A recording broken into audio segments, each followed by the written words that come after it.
అందరికీ నమస్కారం.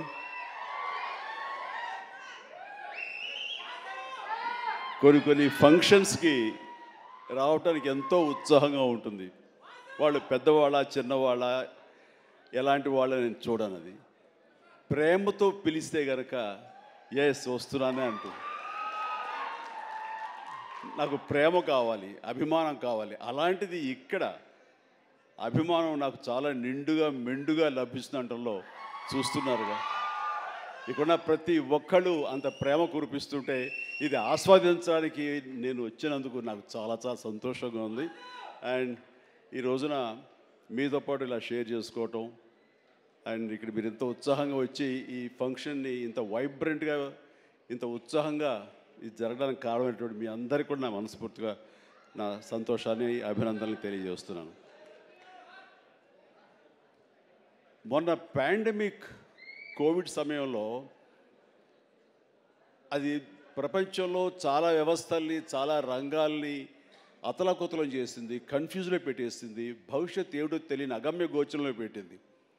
అలాంటి పరిస్థితిలో సినిమా రంగం కూడా ఏమైపోతుంది అనే ఒక డోలాయమాన పరిస్థితిలో ఉన్నప్పుడు చూస్తే నిజంగానే అందరూ ఓటీటీలకి అలవాటు పడిపోయారు.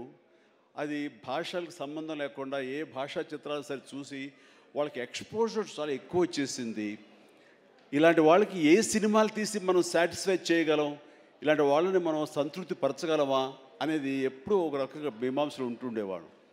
ఆ తర్వాత అలవాటైపోయి జనాలు ఇళ్లలో ఓటీటీలో సినిమాలు చూడటం అలవాటైన తర్వాత వాళ్ళ థియేటర్ని రప్పించడం చాలా కష్టం అండి.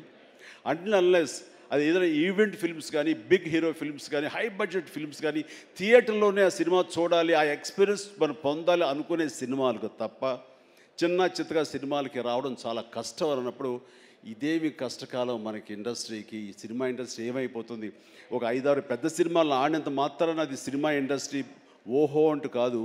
చిన్న సినిమాలు, చితక సినిమాలు, అన్ని సినిమాలు ఇక్కడ ఎంతో ఉత్సాహంగా జరుపుకోవాలి. షూటింగ్లో ఎంతోమందికి ఉపాధి కల్పించాలి, ప్రతి ఒక్కరు కళకళలాడుతూ ఉండాలి. ఆ చిన్న సినిమాలు అవన్నీ ఏవైనా అన్నీ కూడా ఆడాలి, అప్పుడే పరిశ్రమ అలాగా సజావుగా కొనసాగుతుంటుంది అని అనుకునే మాలాంటి వాళ్ళకి అలా కోరిక నాకు ఒక రకమైనటువంటి చిన్న బెరుకు వచ్చింది. ఏ సినిమాలు చేయాలి, ఎలాంటి సినిమాలు చేసి రాణించాలనేది. కానీ అవన్నీ కూడా కరెక్ట్ కాదు. ప్రేక్షకుల్లో ఎప్పుడు తప్పు ఉండదు. ఏదైనా తప్పు ఉండి సినిమాలు ఆడలేదు, రాణించలేదంటే అది ఇదిగో స్టేజ్ మీద ఉన్న మా అందరి తప్పే తప్ప అది ప్రేక్షకుల తప్పు కానే కాదు. అది ఉదాహరణగా ఈ సంవత్సరం 2024లో ఆరంభంలో ఇక్కడ ప్రశాంత్ వర్మ ఉన్నాడు, తను సజ్జా తేజ వీళ్ళు చేసినటువంటి సినిమా హనుమాన్, ఆ సినిమాతో శుభారంభం అయింది.